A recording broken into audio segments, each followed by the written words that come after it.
Il est crucial de comprendre que le ROI ne se calcule pas uniquement en termes de pourcentage brut. Il faut donc prendre en compte plusieurs éléments, comme le temps, la régularité des gains et bien sûr le risque associé à chaque type d'investissement. Là où ça devient un petit peu intéressant, c'est de comprendre que plus l'horizon d'investissement est long, plus le ROI peut être significatif, surtout si vous adoptez une approche diversifiée. Pensez à la bourse. Sur le court terme, il y a des hauts et des bas, mais sur le long terme, elle a tendance à croître.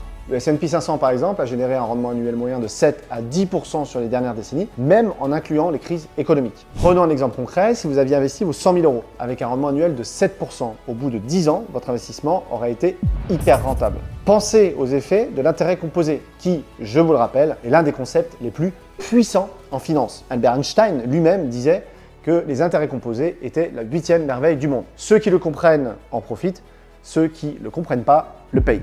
Et n'oubliez jamais, le meilleur retour sur investissement, c'est quand vous investissez sur vous, sur vos connaissances et sur votre formation.